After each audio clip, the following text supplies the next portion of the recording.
Good morning, everybody. What's going on? This is Jordan with Conquer Trading Investing. We got a big day ahead, FOMC. We're going to talk about that. We're going to plan for this session. We're going to get ready, take a look at the market, what's going on. The dollar is hugely in play. Today could be a huge make or break it day for gold, silver, Bitcoin, and the dollar. Don't forget about the equities as well. It's a big day. We're going to take a look at it all. We're going to put together our plan of attack, and we're going to be able to go through this FOMC meeting without any FOMO, but with real control of knowing what to expect and what, depending on what happens, how then to act. It's really a big day. I'm looking forward to it. I'm going to give everyone a couple more minutes to get in here. I'm going to go ahead and send the link to the Telegram group so that people who could get in here, and then we'll get started together. Just good morning, everyone. Gemma, good to see you in here this morning. Gary representing Austin. Guam. Wow, Andy.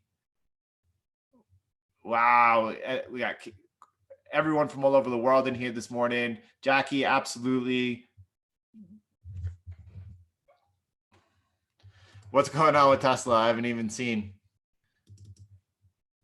Nice. Tesla on the verge of breaking out here to new all-time highs. Looks good. I was talking with someone this morning earlier about, I remember in 2003, I thought Amazon was definitely overvalued. I thought that they might even go bankrupt. And can you imagine just a couple of $1,000s invested in Amazon and held for these past 17 years? Time is on your side. You got to use it to your advantage. Gabe, good to see you. Jason. David, representing Philly.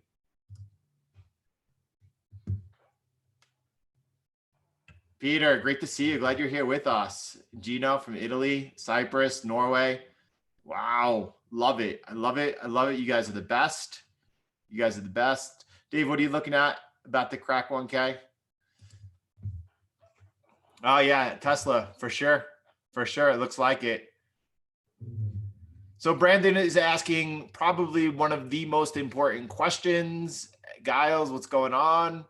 He's asking about whether or not I'm going to do another Bitcoin video. So Bitcoin is obviously what I believe to be the most important trade right now and for the next 18 months. Now, I'm trying to get you all in the habit of accumulating and buying Bitcoin and not trading it.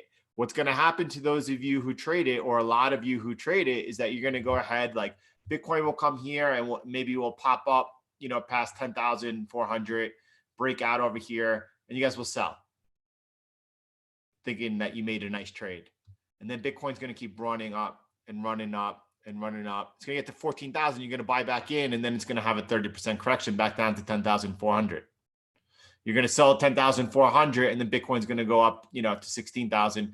And it's just, so that's why I'm not really focused on having you all trade Bitcoin as much as you guys being behind the best trade of the coming 18 months. Now, whether that means for you buying and holding Bitcoin offline in a Trezor wallet or a Ledger or even a cold card, or keeping a little bit on some exchanges, or using Bitcoin as a base account to trade foreign exchange, that's the decisions that you need to make. But I hope that makes sense. I'm trying to keep you all in Bitcoin. I'm trying to get you all into Bitcoin. That's what I'm talking about. I will continue for the next 5-6 months, be accumulating Bitcoin, right? Adding to my position, getting ready here. And I'm trying to get you all to do the same. So Jason, it doesn't look like the S&P is going to be crashing anytime soon. The economy is crashing. The economy could absolutely even crash, right? The economy does not look good. We're seeing, 4 states in particular, California, Arizona, among them, seeing really all-time hospitalizations for the virus right now. The second wave shouldn't have been coming to the fall. We'll see what happens if it goes sooner. Yeah, the sound is perfect. Sounds good. Send it up on your side. So let's talk about the S&P. Let's start with the S&P right now. It doesn't look like it's crashing anytime soon. When it's crashing, by the way, we'll know it's crashing and we'll be able to position ourselves for it. It's really that simple. This is going back to when we were over here. And, it was very simple. When the market's crashing, we'll know it's crashing, and then we get involved, and that's a crashing market. Market's not crashing right now. The market continues to rise. Today's FOMC, there are some people out there who are remotely concerned that perhaps the biggest risk is that the FOMC pulls the curtain from the markets because they've gone too far too quickly. But I don't really think that's a very low probability. Of course, it could happen. The big thing that we're talking about today at the FOMC is the yield curve control, right? The yield curve control, where they cap the yields on the dollar. This could be very negative for the dollar. This could be that, this should help the S&P continue going. Right now, it remains buy any pullbacks on the S&P.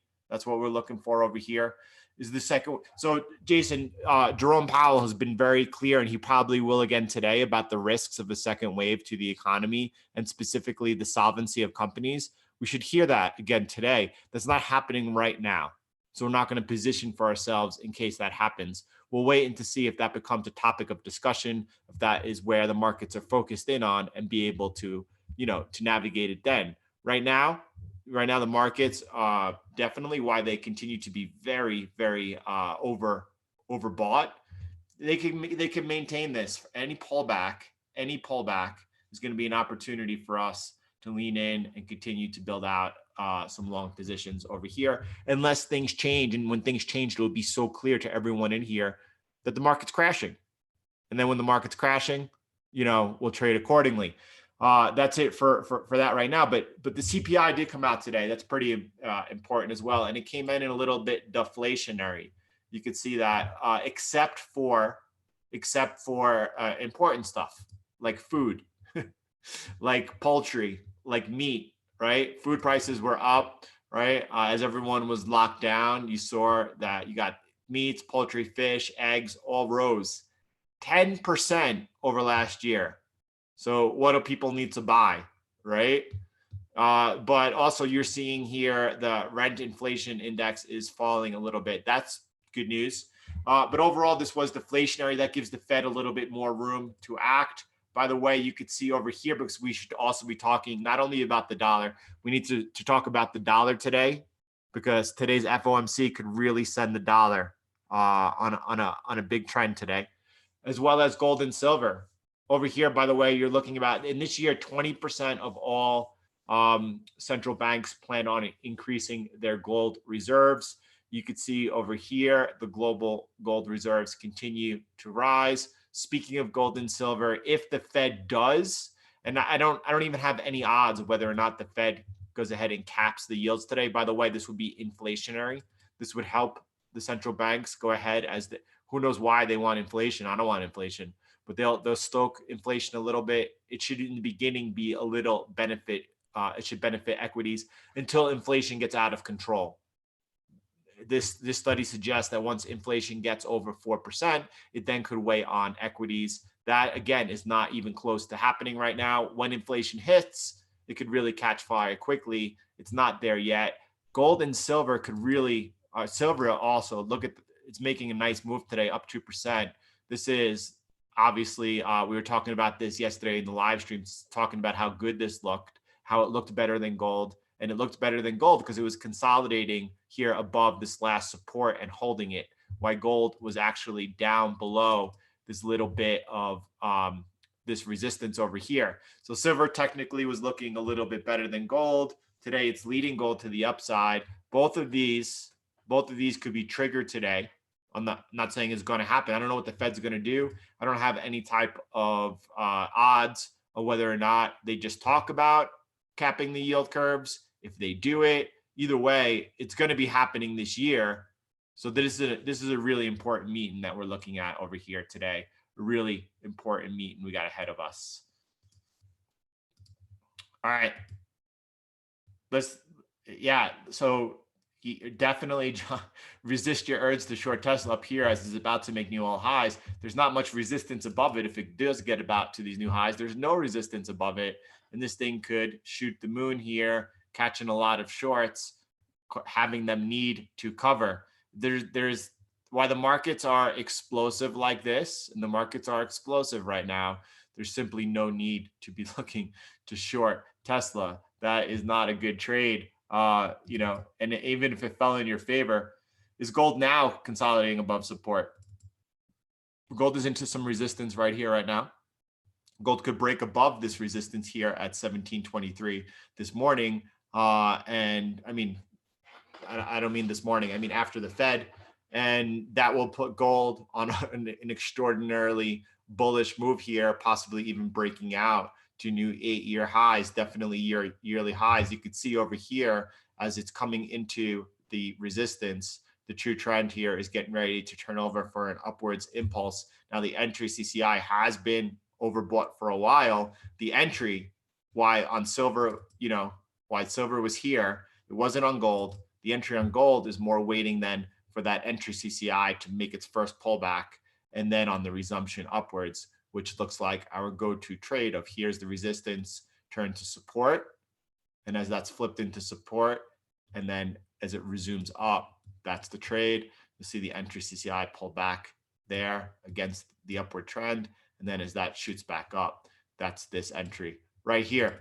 So that's something to watch for. But silver is looking great today so far. We'll see if that continues or not.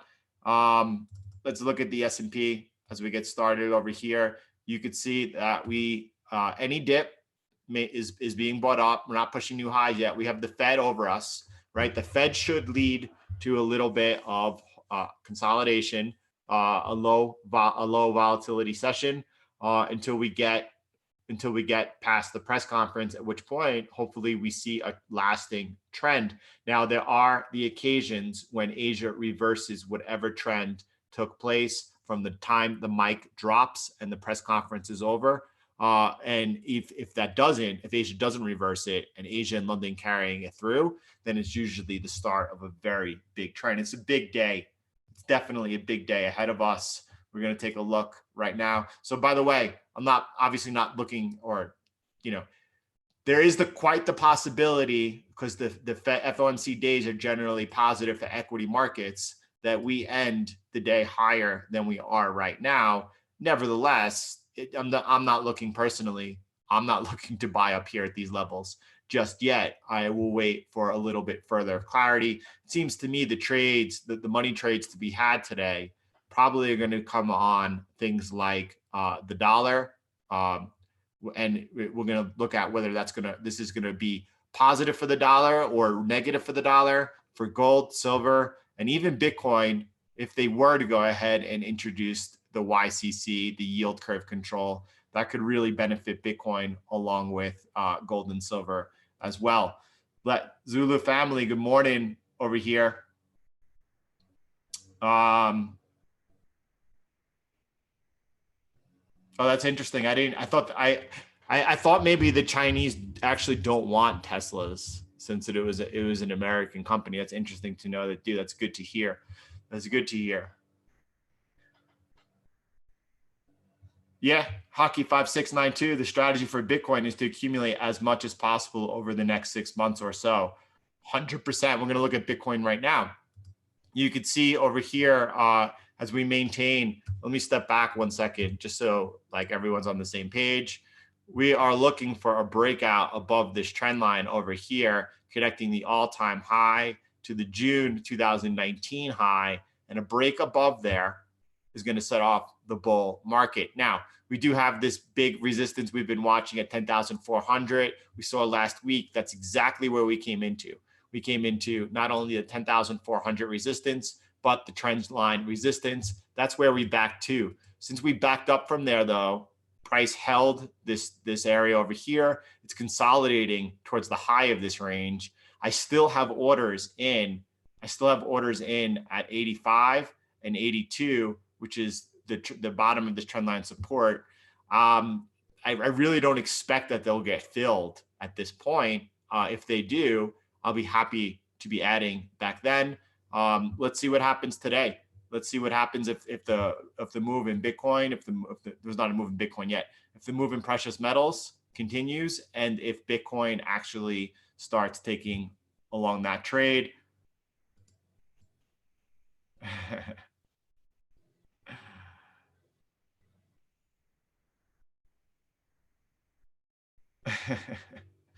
Frank wasn't what to get the papers all about. All right, so let's take a look at the DXY this morning. You can see the DXY continues ever since the breakout of this range over here, ever since the breakout of that range we had been watching. You could see the breakout, the breakdown, the retest into the broken support held as resistance. And then since then, ever since we made new lows, it has been a fast, slow bleed, a fast, slow bleed. We're into some support right now. We're into a little bit of support right now. It's a very light level. I wouldn't expect much. I really think the Fed is going to be a big mover for the dollar today, depending on what happens and depending how the market reacts to it. So watch the moves on the dollar on the initial statement, during the press conference, and afterwards. Today has the potential to really do some damage to the dollar, unless, of course, for whatever reason, the Fed dismisses any type of near-term yield control.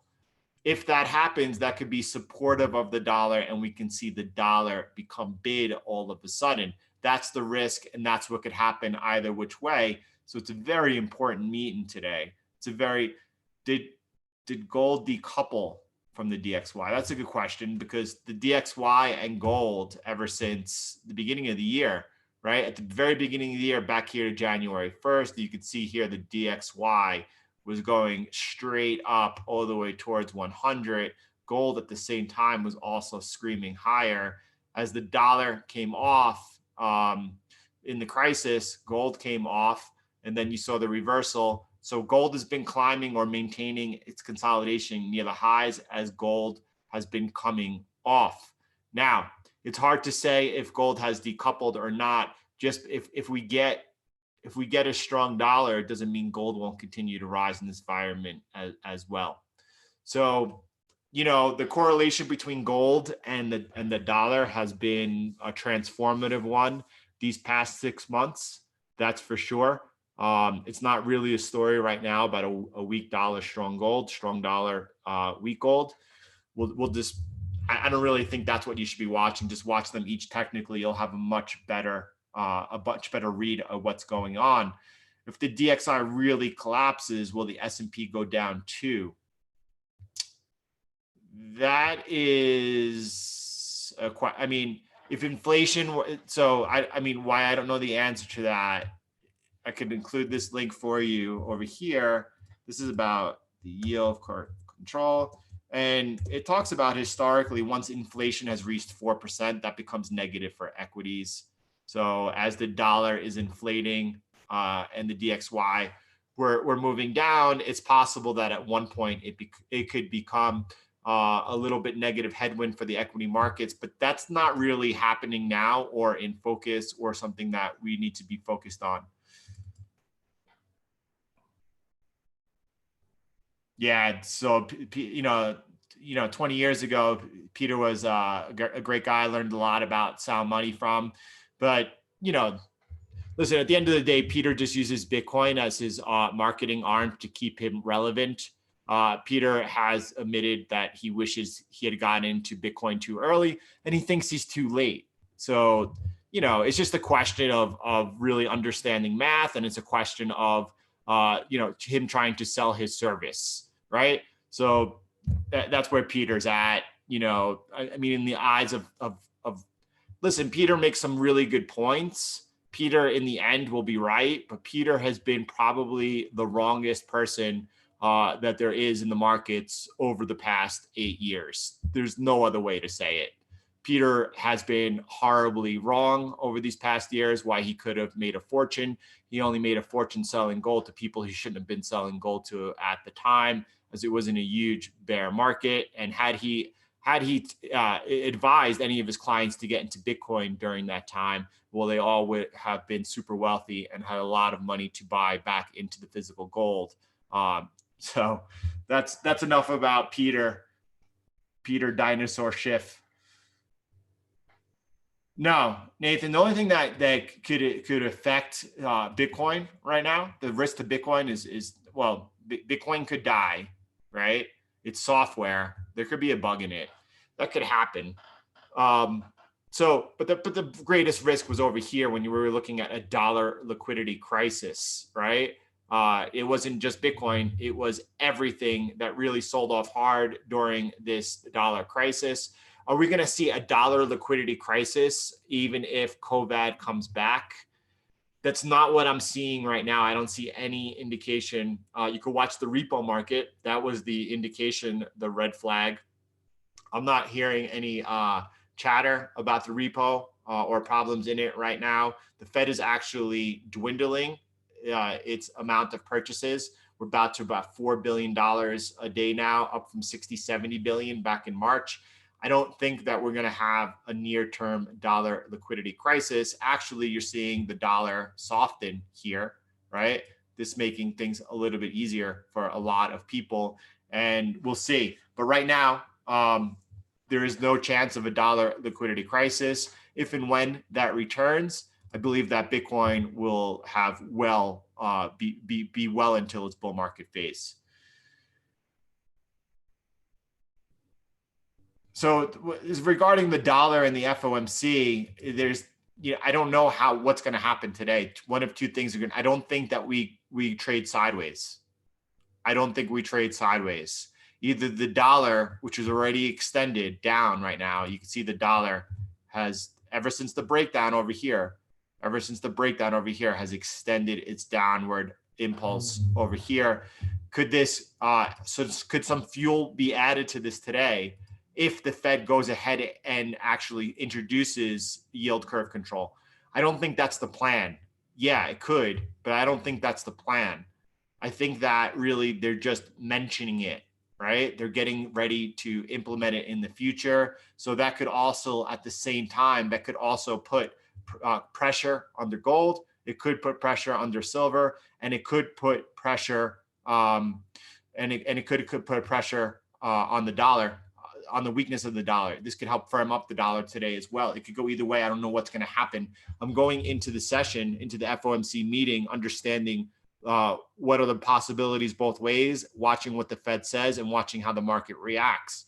Yeah, if the Fed goes ahead and caps rates, that will be negative for financials. That will definitely be negative for financials. And that could be a good time to get short banks. Again, we don't know that the Fed is doing that today.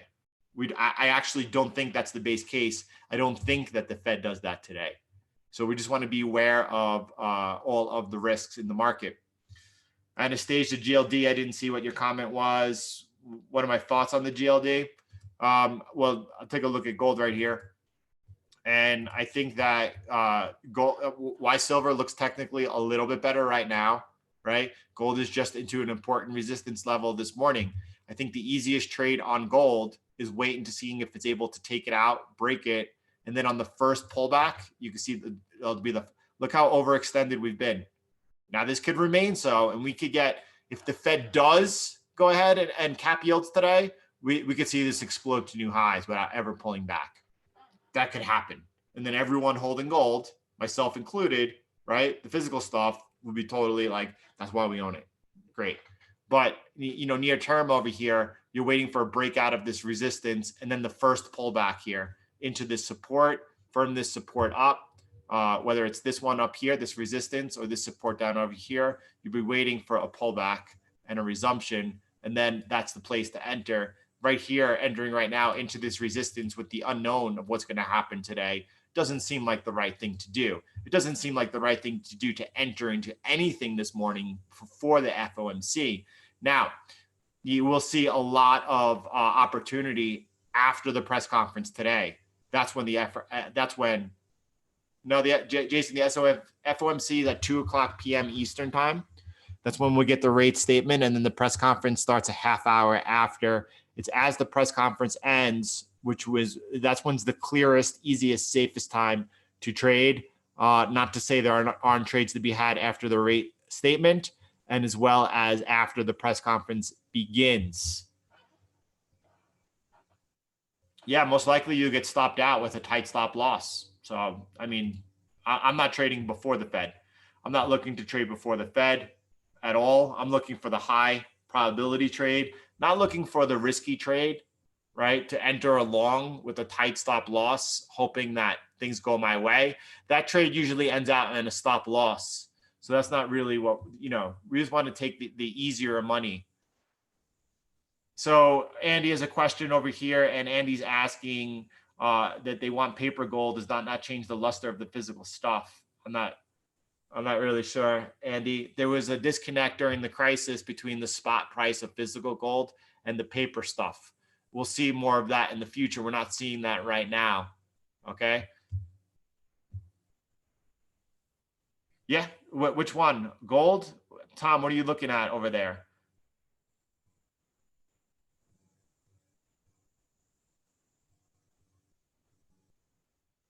Yeah. So tax FM. So that's pretty stupid. First of all, sorry if you use such atrocious language, but so is that comment. Every single one of the videos is uploaded on the channel, the S&P videos, and that's not the case. So if you're under that impression, I don't know if you're just trying to whatever your deal is. Listen, the group's open to everyone, right? But don't come in here saying stuff that's not true. That's not cool. All right, Tax, get it together, brother. If you need to spend some time watching the videos and see exactly what happened, do that. But yeah, so troll elsewhere, buddy. So Steven, yeah, Arizona and Texas and California, and there's one other state, I'm not sure exactly where that is right now, are definitely under pressure. This is a little bit alarming. It's a lot alarming, actually, that we're seeing that happen right now as we were supposed to be entering a lull meaning an area going into the summer where we were supposed to see like a really decrease in cases. But we've seen, look at this, is insanity. Are we going to see a blow off parabolic shoot today? Maybe. So it's really concerning. This is well, look at this move.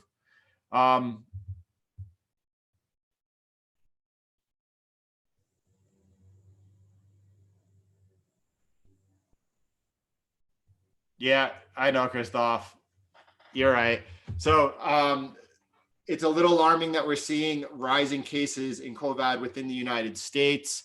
Jerome Powell has been very clear that that is the biggest threat to the recovery. I'm sure that we're going to hear about that today in the press conference. Every time he has spoken, he has addressed that. I really do think he will. That doesn't mean that it's going to necessarily affect the equity markets as we've seen, or at least not yet, not until we see a real cascade of domino effect of the credit markets. At that point, that will become a problem. Again, when the markets are crashing down, we'll be able to see it. We'll be able to take advantage of it. Is it possible here off the Fed's announcement that this thing, it goes parabolic and there's no way to even get involved? That's okay. There's plenty of opportunity. What's the best pair to trade against the dollar? Now, careful trading against the dollar today. If the Fed backs off from any commitment to capping the yield curve, what they're doing is they're introducing that through the Wall Street Journal, through all the press that's getting online into the conversation. They're preparing the public for when they do it. It doesn't mean that they're going to do it today. Now, is there a risk that they do it today? Of course, there's a risk that they do it today. And if they did it today, I do think that would be very bearish the dollar. And then we could see some big, large, extended trends picking up today. Well, it looks like the euro is probably one of the best pairs to trade in that situation. The euro continues to benefit. Also, the Australian dollar, the New Zealand dollar. The three of those look like pretty strong candidates. Would also the yen? Yeah, the yen and Swiss franc would also greatly benefit. It's almost take your pick. It's almost take your pick. Now, the Fed could also come in today and put to rest any idea or thoughts of doing that anytime soon. If they do that, the dollar then might become bid. It is oversold right now. It could definitely become very big and there could be a sharp reaction. This is why you don't want to position yourself before the FOMC today. It doesn't. That's Rob. Immunity is increasing. That is something I like to hear. That is something I like to hear.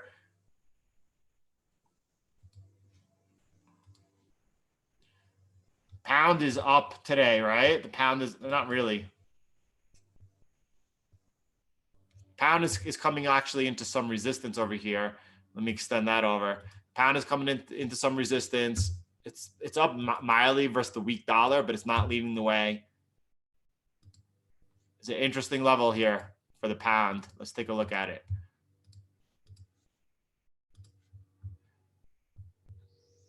Yeah, I mean, it's trading up into some resistance.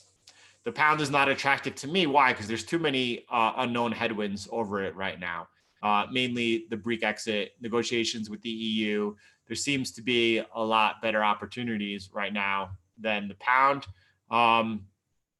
If what happens if the dollar strengthens? Will we see it? Well, if the dollar strengthens, I don't know which was going to lead the way. Australian dollar, which has been very, very bid on the way up, that could obviously see a pretty strong reaction then to the downside.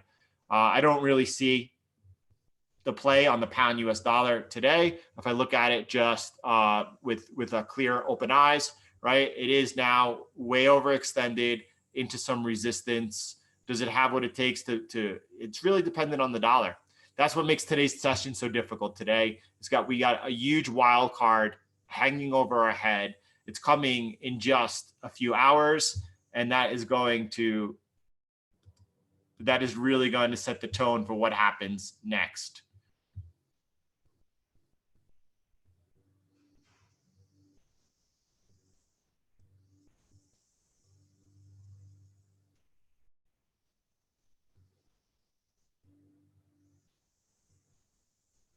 Tax FM, you're back at it. Are you looking for a little bit of love, buddy? Are you looking for a little bit of love, buddy? To go away.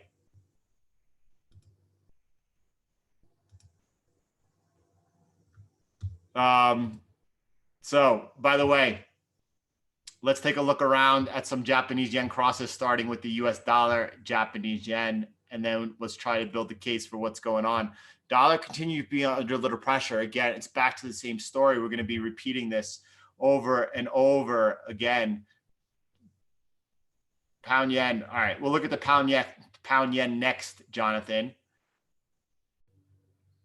And then Jordan, that's a great, before we look at the US dollar, Japanese yen, followed by the pound Japanese yen, Jonathan, take a look at that. It's really, really a great question. And it's how do I think the Fed has handled the situation up to this point? Jordan's asking, and listen, this is when the Fed acted, right? We were in the middle of a dollar crisis. The Fed did everything they could to act. They cut rates down as quick as possible. And then they went ahead with QE. They opened up direct swap lines. The Fed avoided basically the ruin of the system. It's not as if they acted well. They did the only thing they could do, right? And they had to do it. We all know, I mentioned it before, Warren Buffett was kind of caught off guard by how quickly they reacted. It's because they had no choice, right? And that's what they're there for, to keep the whole charade going as long as possible. And, you know, what about since? I mean, when I hear Powell speak, I hear about his concerns. I could see the look in his eyes. I could see the look in his face. He doesn't look like a confident man who just went ahead and pulled off the greatest rescue in history.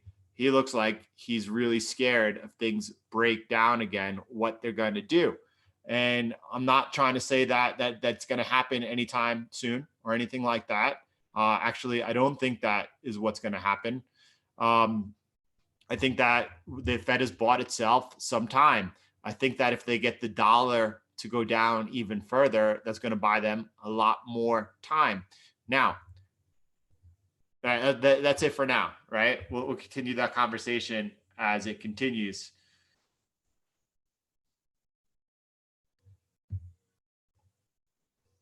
Yeah, Gary, that's a really good point. Gary's saying the Fed has greatly distorted the business cycle, which is going on now 12 years bull. The economy is being Japanified, and it means slower growth long term. That could also be something that goes ahead and helps devalue the dollar. However, at the heart of it right now during this crisis, where's the growth going to come from? It does look like the United States, right? It does look like the United States. So it's an ongoing puzzle, and it's not an easy one. I don't know. Today's CPI numbers gave the Fed a little bit more room if they want to ease a little bit further. But in order to get, I think, some more stimulus, right? And whether that's going to come in the form of seeing any type of infrastructure built out, or if it's going to come from money directly going into the bank accounts of the people, that might be dependent on when there's another actual crisis, right? There's no crisis right now. Equity prices are up. I read a report today that by 2028, pensions in the US will run out of money. Well, that's a crisis, right? That's something that they're going to need to pump up the equity markets. They're going to need an excuse to add stimulus. I don't see that happening right now. Let's just focus in on, we got some excellent questions today, and they're all provide for great conversation. So I'm thankful for that. So Dan's asking a question here. Why not come back to another live stream at 2 p.m. or break down the FOMC? There is, if you go to the channel and search a video for how to trade the FOMC, there is a great video where I did exactly that. That was you Dan, that's worth watching 100%, especially today going into the video. If I had the time, I would put that in the description below, but I'm going to actually prepare afterwards for our normal video in the afternoon, depending on what happened, what the market reaction was, a real strong take and look at what our plan is now going further. By the way, I just want to focus in here on this area really quick. How could I could make a blue space over here actually. All right, I could do that. I thought I could. I guess I won't do that. Here we go.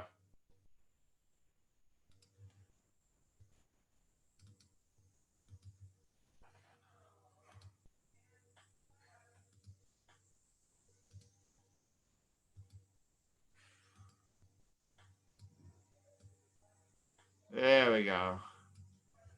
Let me extend it. Let's talk about this area over here, where this area multiple times I tried to sell the S&P. I tried, I think it was, I took 2 stop losses, and I think I took 3 trades to break even, all on the short side. This was the only signal over here. This was the only signal over here below this trend line over here, this neckline, where I was actually looking for the sellers to take control.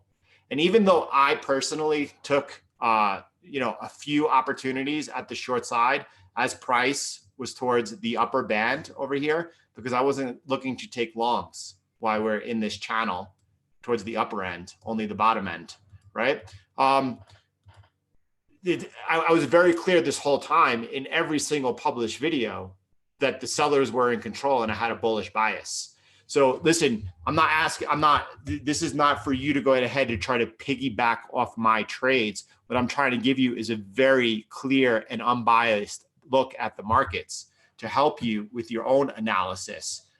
I don't have to even get into to the reality of what it's going to do for your trading. Obviously, anyone who's here day over day understands and knows that. That doesn't mean, even though just because I took a few trades or more than 3 or 4 or 5 short trades over here, right? Overall, very, very, very, very, very tiny loss over there. That doesn't mean I didn't have a bullish bias. I was very clear about my bullish bias, and you need to trade accordingly. All right. A lot of people, I don't know if they're very confused or they just don't get it. I'm not here to help you if you don't get it. But for those that do get it, let's be clear. And that continues. Even over here, I'm not looking to take a short right now, but once we broke out of this, look over here, follow my mouse, this trend line over here. Once we broke out over here to the upside like this, that's when I stopped shorting it, because no longer were we in this range. No longer were in this range where I was looking at that point to play the range, right? Once we broke out over here, I stopped shorting it, because no longer was it offering the opportunity that I was trying for. Now, does that mean that I won't take a short? Well, let's see what happens with the FOMC today. Let's see how the market reacts. So everything's always on the table. Whether I have a bullish or bearish bias, when I'm trading the indices, everything is on the table because things could develop and change quickly. You have to, as a trader, be able to be flexible in your opinion.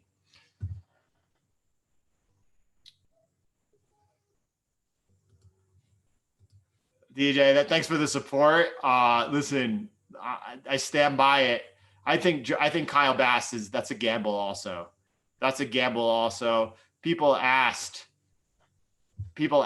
about whether or not people should piggyback off that trade or not. Look, he's gambling. I would not do that. That's a risky trade, and he might be caught in that trade for a long time. Look at this. So I'm glad to see this. Ben Bennett pointed this out over here, that the US dollar Mexican peso is actually back in the lower channel over here. I'm glad about that. I exchanged a bunch of pesos for dollars yesterday, simply because we were trading down around 21.50. Now, is it possible that we could see much lower levels, even 19? It's possible. And if that were to happen at that point, I will exchange more pesos for dollars. Long term, I think that long term, there's no question. At the end of the day, they are short a lot of dollars. They're going to need dollars. Their economy is not going. But right over here, technically, looking where we look from day to day on the 8-hour time frame, this looks pretty good. Not only the breakout above the channel, but then the retest, and now is resuming upwards over here. That might not be a good sign over here for the near term on the S&P. Watch it. These two are definitely tightly correlated. What's going on? S&P turning red at the same time. This most likely is just some profit taking ahead of the FOMC. Now, be careful. This is why I do not want you to trade today. This is the game plan for today. Do not lose any money. This is the game plan for today. Do not lose any money. If you're taking trades before the FOMC, you're gambling.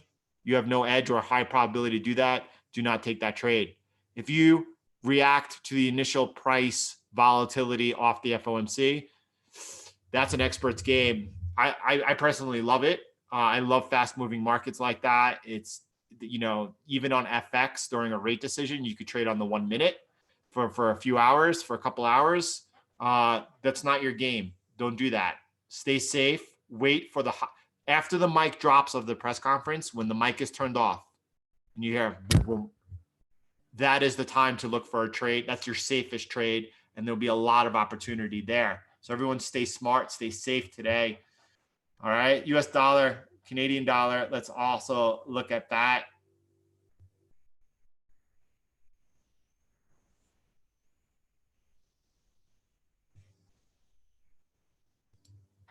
Nick, I just want to, I'm so sorry, I just got sidetracked for a second.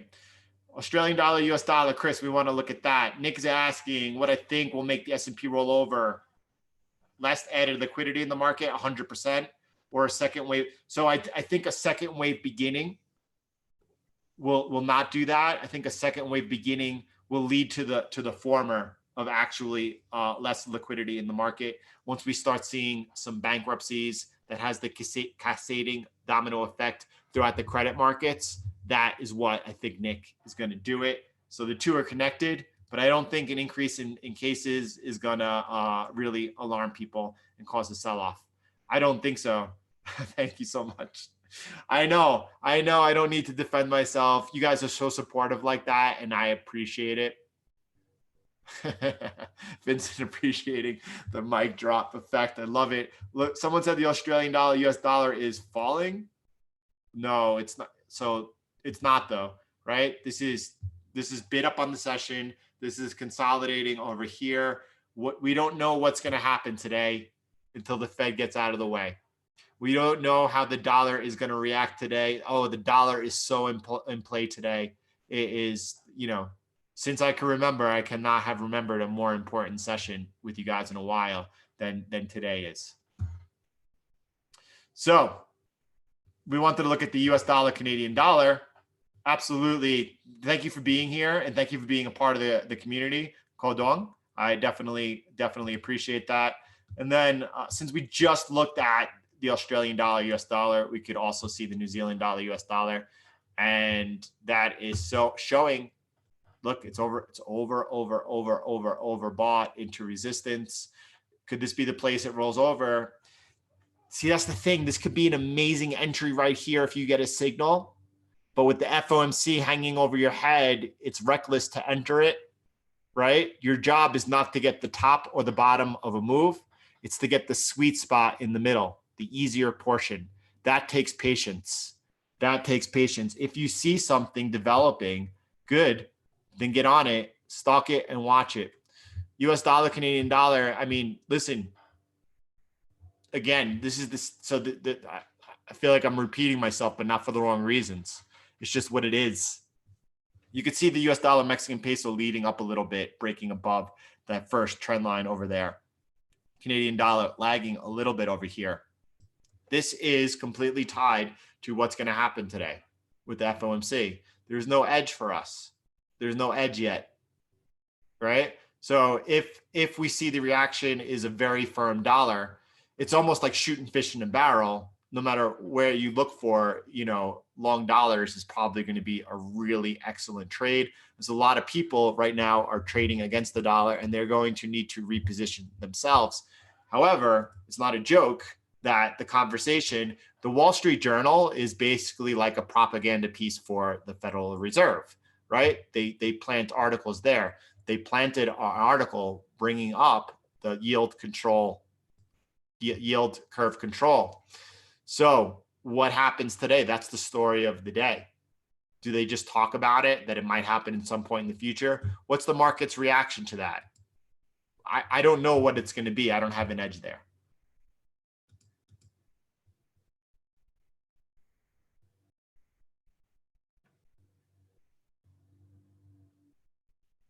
Yeah, GP, it's just, even I love that you all are seeing the possibility here of the movement, the flows we're seeing, the stronger yen picking up over here. We're seeing US dollar, Canadian dollar, US dollar, Mexican dollar on the move, New Zealand dollar, US dollar, right? Showing a little bit of weakness. But what about over here? New Zealand dollar, Japanese yen, right? You could see over here, if we make a lower low and take out that support, that might be a good trade. Losing this support over here, that might be a good trade. I love that you all seeing it and clearly, but you have to be aware of your surroundings. You have to be aware of the time of day, what's ahead, and there's a lot of unknowns. So instead of don't be in the mindset that I'm a trader, so I take risks, right? Be in the mind that I'm a trader, so I'm risk averse. I don't like risks. I like to have the highest probability in my favor. That's hysterical. I live in Sweden, and instead of trading the dollar, I just buy things I need from the US.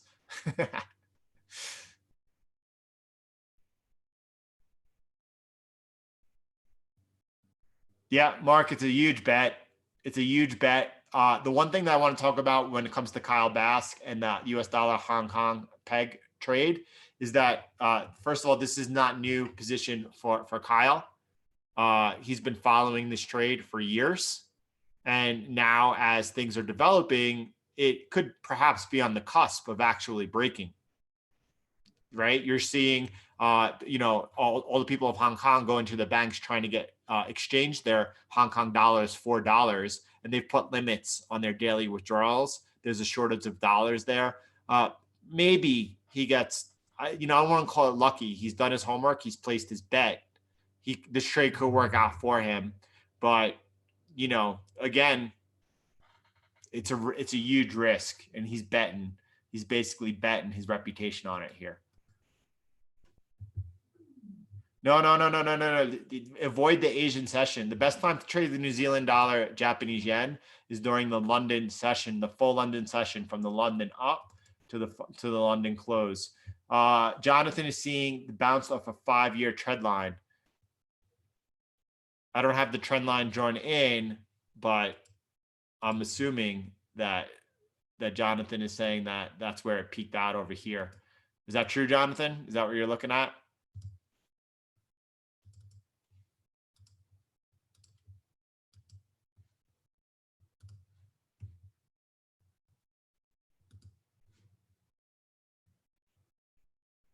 Powdered, piled, high, and dry. That's where you want to be today. It's so much better not being in a position until things get clear and then jumping over here and picking it up. The dangers of yield curve control. The danger is inflation. Hans, don't feed the trolls. The danger of the yield control, of the yield curve control, is that it will cause inflation, right? So that's not something that will immediately happen. The immediate effects of that would be supportive of gold. It would be negative the dollar. It would also be supportive of the equity markets, I believe, too. Yeah, Tom, especially during the crisis, I leaned in hard to the Swiss franc against the New Zealand dollar and Australian dollar Swiss franc pairs. This is where I made actually most of my money during the crisis, was on Swiss franc pairs. But, you know, come the next crisis, I'll be looking to do the same. But right here, I'm not really focused in on them. I see that the Swiss franc has been making a big move against the dollar ever since the breakdown of that channel. I do think that if we see further weakness dollar today, that could definitely continue. It could continue. We could see further appreciation of the Swiss franc versus the US dollar. So Anaya's asking whether or not, it depends where your entry is on your gold position. Today could be an extraordinarily breakout day for gold, depending on what the FOMC does. That's what it's dependent on. That's what the market is. The market is kind of front running today a little bit, right? You can see the market front running.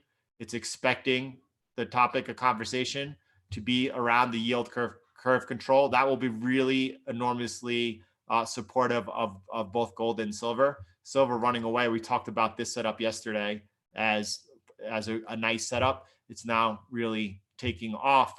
It depends on where your entry is on gold, if whether or not you want to hold it through the coming volatility. Gold could be a good gold could be a breakout trade today. Yeah, that's where Melon. Let's focus on the positive. That's a good one, right? I'm sorry for asking. It's a funny comment from Tom Bong Song. That I like it. I wish I could highlight that comment. I loved it. Yeah, so you're in a good trade then, Anaya. You're in a good trade over there. You're in an excellent trade over there, and you have room to push it. Right? I'm generally from the position of, when I have winning trades, I am looking to push them. I'm not looking to take profits. It's why I take a lot of trades at break even, because winning trades I'm looking to push. You can never push a winning trade if you don't give it room. Did you ever think about that? How could you push a winning trade if you take profits too quickly, right? A $30 move on gold is not a big deal at all, right? You could do that again tomorrow if you want, but you have the potential here for it to break out. I don't know. My instinct is that today actually is not going to become a story about the Fed is not going to enact any measures, and that actually we're going to see the dollar bid. That might be a little contrarian, right? So I'm not, I have no odds though.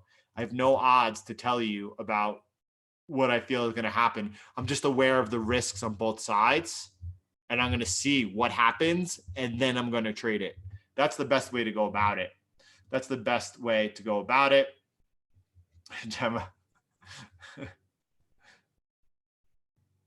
Yeah, so the VIX I don't really follow. I just follow the indices, and you don't really need to follow the VIX, in my opinion. If you follow the indices, you see the VIX. Well, it's rising over here. This could be because of the dazzling, dizzy heights that we're seeing on the Nasdaq right now.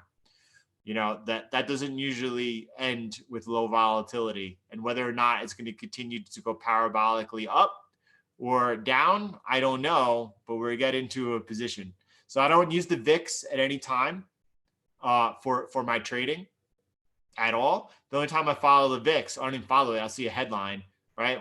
When back in March, when the S&P was crashing, you see headlines like the VIX is up, volatility's up.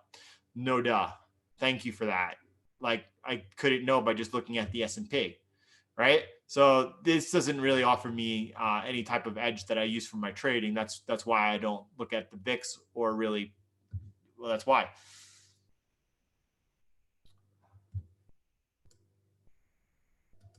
Lucy, Lucy, Lucy, you've been a bad girl.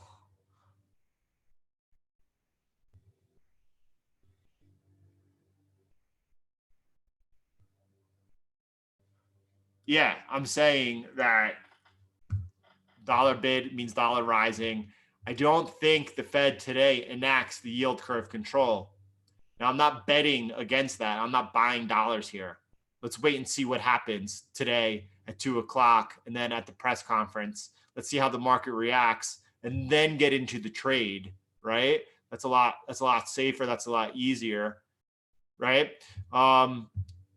Now, is there a possibility that the Fed does go ahead and enact any type of yield curve controls today? If that does, the dollar, I believe, is going to really get a push and really sell off hard. Gold and silver will be enormously bid. And I think Bitcoin would join in on that. That's what I think, right? What's the future of Amazon, by the way? You know, what's the near-term future of Amazon? Wow, it's trading at an enormously high price. But is consumer spending rising right now? I'm not really sure. I feel like the psyche of the Americans has changed, and they have become savers over the last 3 months. I think the American consumer has become a lot more frugal and savings oriented. We'll find out. No, I'm not going to be streaming the FOMC later today. I'm going to be taking it all in, positioning myself, and then I'll be able to give a very clear, concrete update this afternoon when we look at the markets together.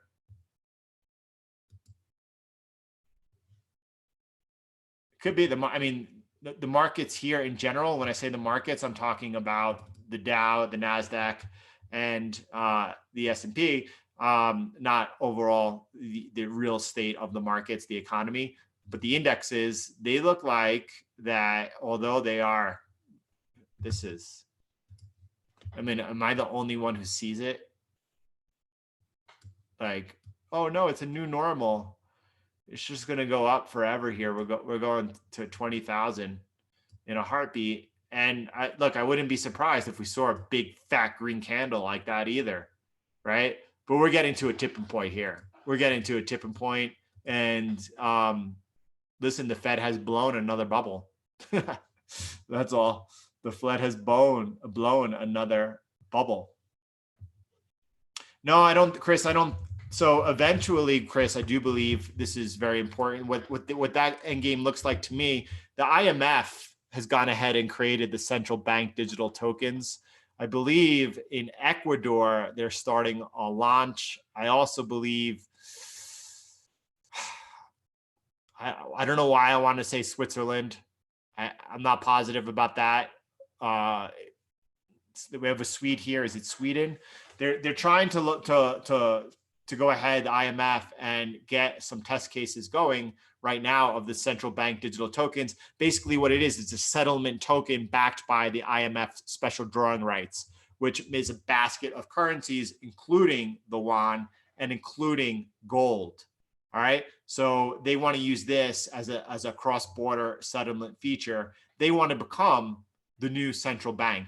In other words, they want to replace the New York Federal Reserve.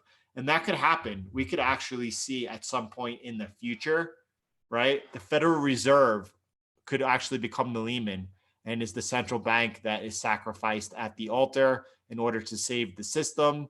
The dollar is devalued. IMF jumps in. They introduced their tyranny, their central bank digital currency. And then that would be replacing the dollar for trade. The dollar would still be used domestically in the US, probably devalued 30 or 40%. And it would continue to be the local currency inside the United States. But for international trade, it would become less and less significant and important. There's also the possibility of down the road that the yuan took a bigger share. but I don't think it'll be gold or Bitcoin.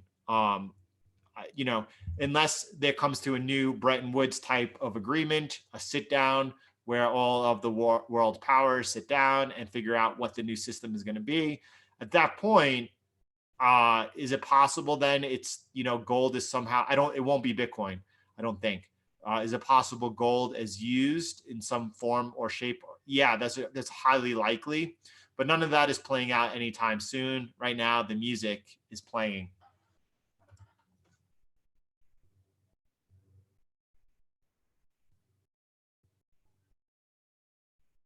NWO is still in the making. Lawrence, I'm glad you caught that little bit of truthism, and that's what Bitcoin comes in, because Bitcoin is a shot at freedom, right? It's not only the best investment because of the technicals and fundamentals that have it shaped up, you know, right now, about to enter the bull market. It is because of, again, even when I become uber bearish on Bitcoin, and I'm going to become uber bearish on Bitcoin. Let me show you the chart. I'm going to look at this chart over here. As we turn into this area, right, somewhere around 32 to 28 months into the next halving, in this area, I'm going to become super bearish on the price of Bitcoin. But it doesn't mean I don't love Bitcoin. I think Bitcoin is actually a big stance for freedom, for justice. Just in Bitcoin, I believe all coins are definitely going to have their place in the future ecosystem. There will be a lot of utilities for different types of cryptocurrencies, no question about that. But Bitcoin's the only one. We're talking about money. This is, you know, I'm finance oriented. This is Bitcoin is the only one competing for money, right? I do think there will come a day when Bitcoin overtakes the market cap for gold. That I believe, right? And you know, that if I want to overshoot my estimate to be safe, I'll say that's in 5 years. Within 5 years, Bitcoin will overtake the market cap of gold. Unless gold goes ballistic, then it could take a little bit longer. You know, Ethereum is not going to be doing that. But I do think Ethereum, I think that, you know, possibly Monero, I think that Tezos, Link, all of these have the possibility, Ethereum especially, to outperform Bitcoin during the next 18 months. I do believe that.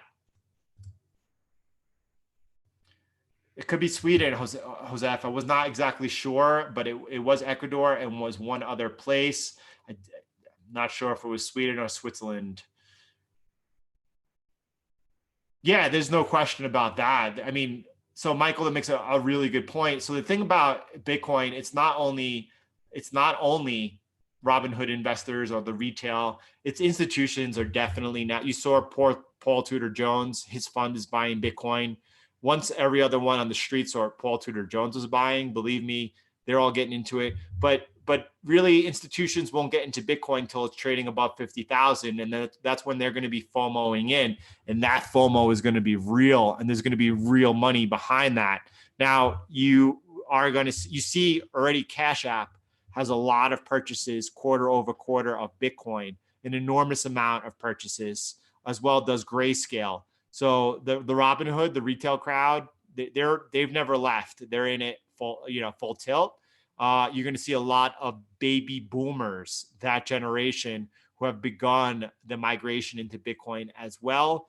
That's including, friends and family that I have of that age who I've seen getting out of equities, getting into gold, and getting into Bitcoin. That didn't happen during the last move up. No, Andy, this is a really good question.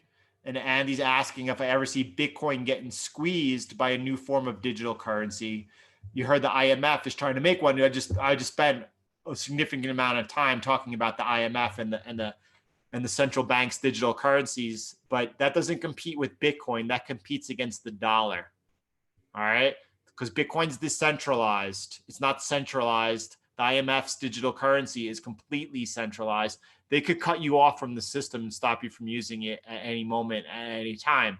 So be careful with your tweets. You know, you might get censored and taken out of the system. David, I've seen a lot of that. I've seen a lot of that as well, David. Yeah, Mark, I've seen a lot of that.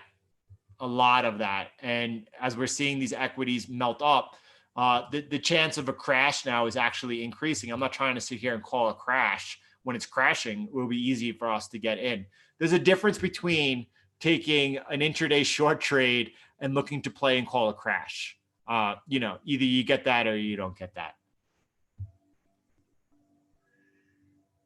Yeah, Edward, on Sunday's Forex forecast and weekly forecast and analysis video, we looked at the numbers for non-farm payrolls and how there was an error in the calculations, how next month's numbers could be completely different. But yeah, we're aware of that. I don't know. I just, you know, when we're seeing kind of fudge numbers, there's not much we could read into them or make into them.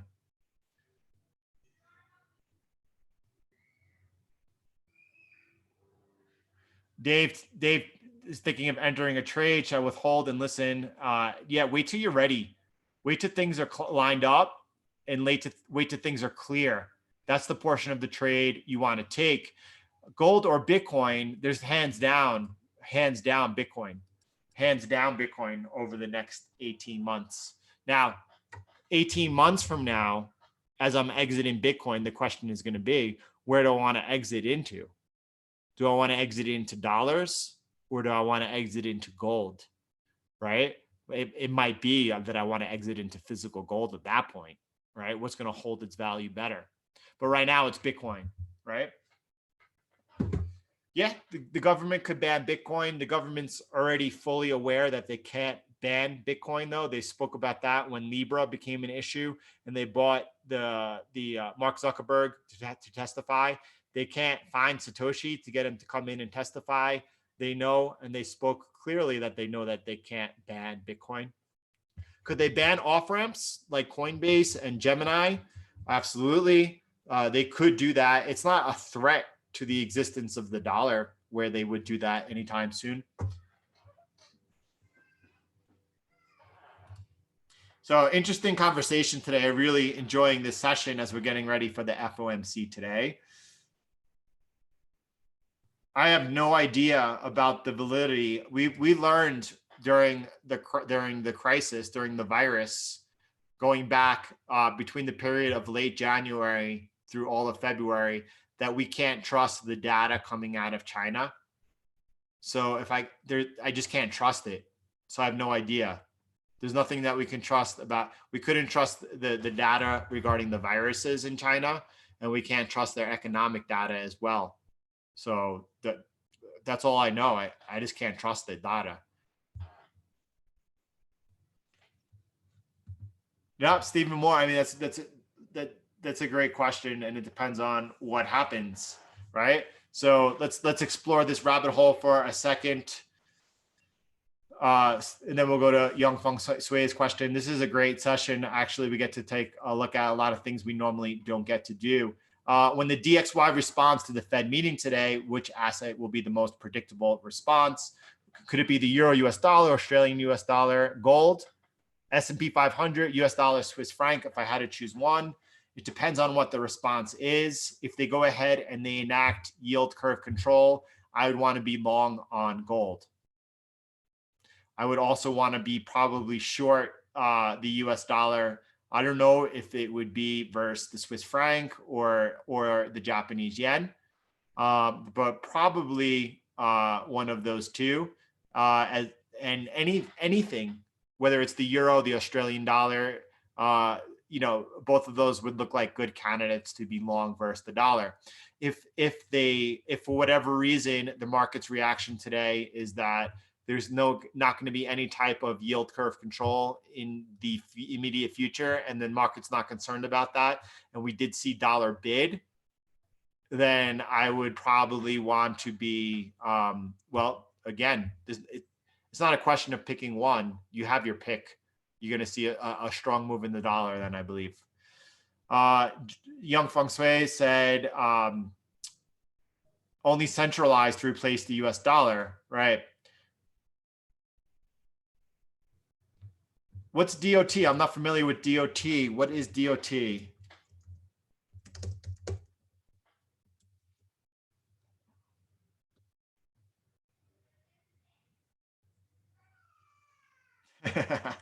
Kips knows better than I do.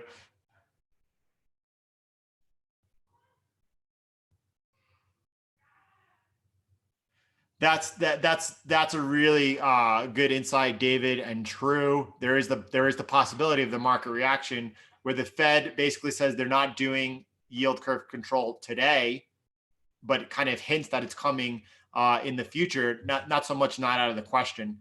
And the U.S. dollar could continue to get hit. That's completely true, but that won't be a lasting trend. I don't think that could be kind of a blow off, right? We could see maybe a move down, and then that might be reversed. Again, the most important thing is to watch what happens. The same thing when we get any type of market data, right? When we have the consumer confidence on Friday, it's not the print, it's what the print is. If it's a beat, it's a miss, and then how the market reacts to that is what's important. Same thing today. It's what the Fed relays to the market, communicates to the market, and it's how the market reacts is then how we want to react, instead of trying to figure out ahead of time what we think the Fed might do, how the market might react. That's a low probability trade. You have to get a lot of moving pieces correctly. It's easier to see what the Fed communicates, how the market reacts, and then get involved in that. That's what we want to look for over here.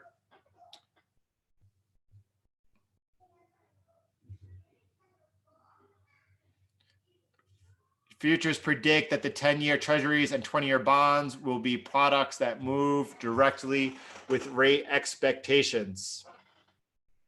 Oh, Department of Treasury? Department of Transportation? I don't know what it is. No, I'm not looking at the DAX.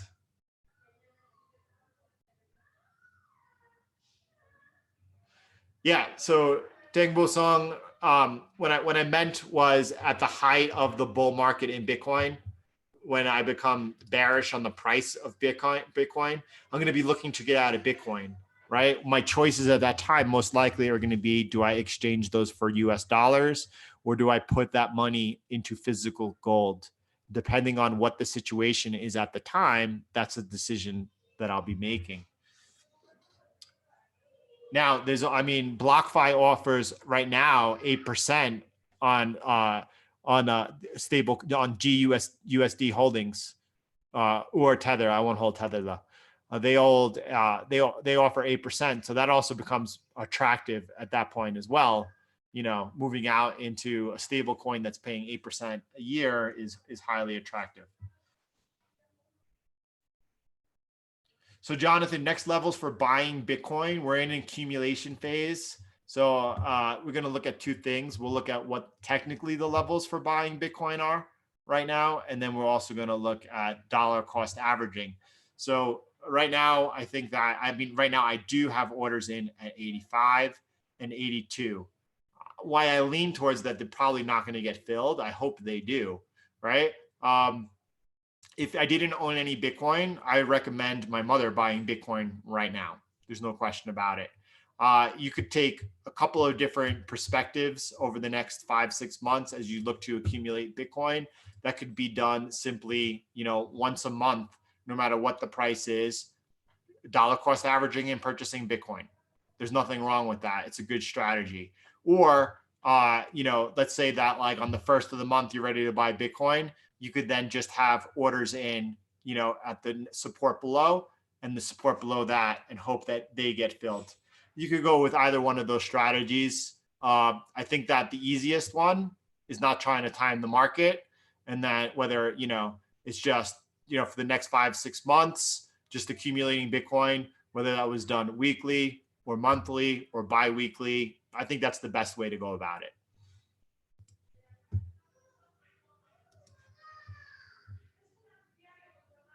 It depends what market. Bing Sheng's asking what exchange I use to put my orders in. It depends on what market I am trading. You have some links below in the description, though, that will help you out.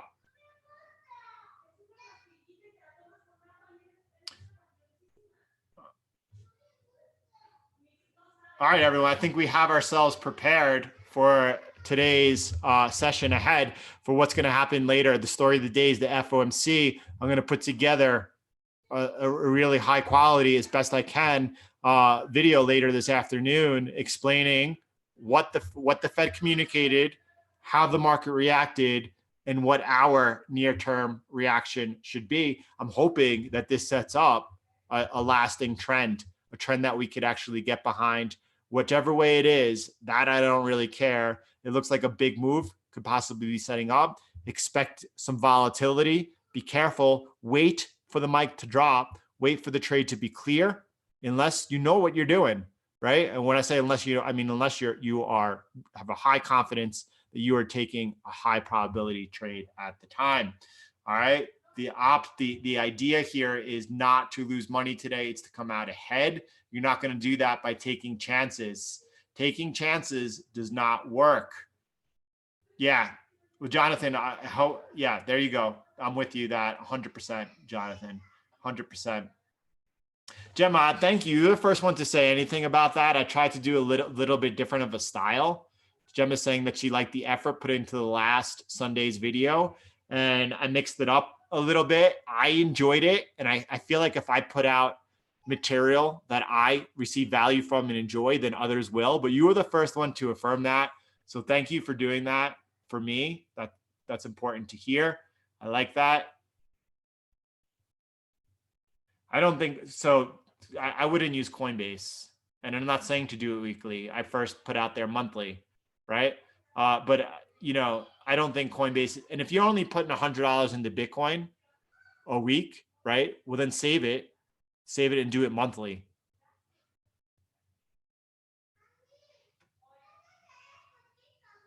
Yeah, and I was talking. I exchanged a bunch of pesos for dollars yesterday. The exchange rate's the exchange rate. I'm paying a fee on it. If you want to buy and own Bitcoin, whatever the fee you're paying is, you're paying a fee to do that. Is that fee gonna affect your returns over the next coming bull market? No, it's not. So don't get caught up in the fees either. Skylar, thanks, brother. Appreciate that. You rock too. You all do. Thanks for liking the video, everyone. Everyone, today's going to be an exciting day. I'm looking forward to navigating it with you. I'll definitely keep you all updated. Looking forward to today's afternoon video. I also liked yesterday's video as well, the S&P video. I hope you all did as well. I tried to actually, do a little bit as far as adding some more value into that. What Coinbase is like the evil empire of Bitcoin.